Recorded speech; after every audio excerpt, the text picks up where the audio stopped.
Hello everyone, তনয় আর পাকশালাতে সবাইকে স্বাগত জানাই। যারা ফার্স্ট টাইম চ্যানেলটা ভিজিট করছো তাদের কাছে অনুরোধ রইল চ্যানেলটা সাবস্ক্রাইব করো, পাশে থাকা বেল আইকনটি প্রেস করো যাতে নতুন নোটিফিকেশান তোমাদের সামনে চলে আসে।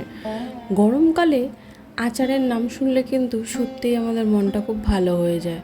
একটু টকটক জাতীয় খাবার খেতে কার না ভালো লাগে।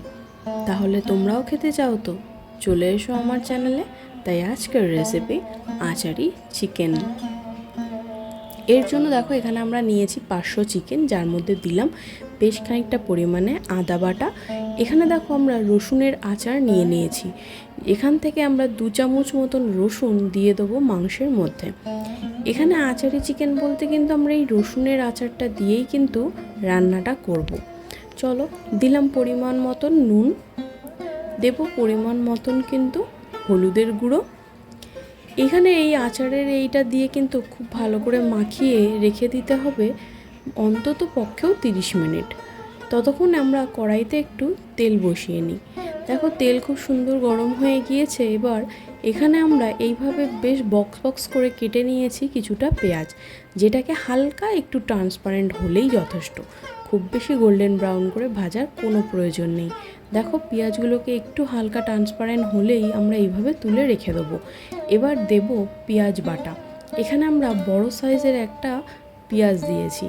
যেহেতু এখানে পেঁয়াজ আগে থেকে একটুখানি ভেজে তোলা রয়েছে, তাই খুব বেশি পেঁয়াজের কোনো প্রয়োজন নেই।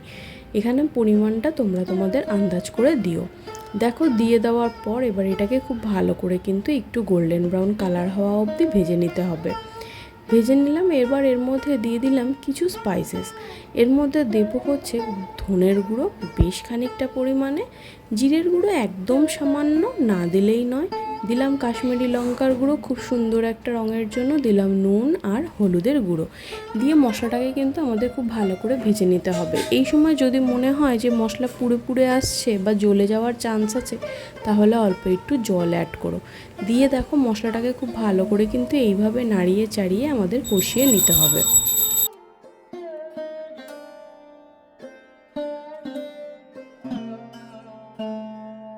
দেখো মশলা এখানে খুব সুন্দর কষে গিয়েছে। এবার ম্যারিনেটেড চিকেনটা সম্পূর্ণটা দিয়ে দেবো। দিয়ে কিন্তু আমাদের এই মশলার সাথে খুব ভালো করে মিশিয়ে নিতে হবে। দেখো দিয়ে দিলাম ম্যারিনেটেড চিকেন। এবার এটাকে খুব ভালো করে উল্টে পাল্টে মিডিয়াম টু হাইতে রেখে কিন্তু আমাদের এই চিকেনটা কষিয়ে নিতে হবে।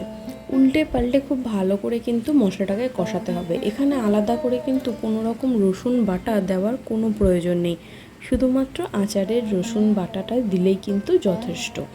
ঢাকা চাপা দিয়ে অন্তত 15 থেকে 20 মিনিট অপেক্ষা করলাম। আর এখানে দেখো সেই ভাজা পেঁয়াজ রয়েছে আর কিছু আদা কুচিও রয়েছে। মাংস থেকে খুব সুন্দর জল ছেড়ে দিলে এবার এখানে সেই আদা কুচিটাকে দিয়ে দেবো। এখানে আমরা আদাগুলোকে খুব সুন্দর করে কুচিয়ে রেখেছি। 1 থেকে 1.5 চামচ মতন দিলাম। এখানে 1 থেকে 1.5 চামচ মতন কুচিয়ে নেওয়া কাঁচা লঙ্কা। আবারও দিয়ে দেবো 1 চামচ মতন আচারি রসুন দিয়ে কিন্তু মশলাটাকে এবার খুব ভালো করে কষে নিতে হবে।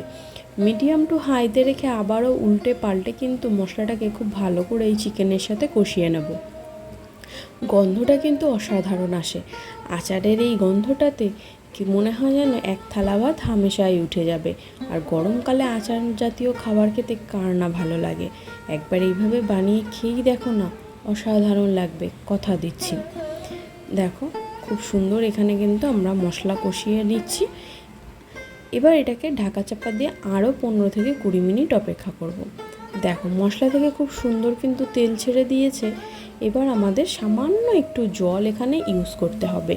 এই রান্নাতে কিন্তু জল তোমরা চাইলে নাও ইউজ করতে পারো। আমরা এখানে 1 কাপ মতন জল দিয়েছি।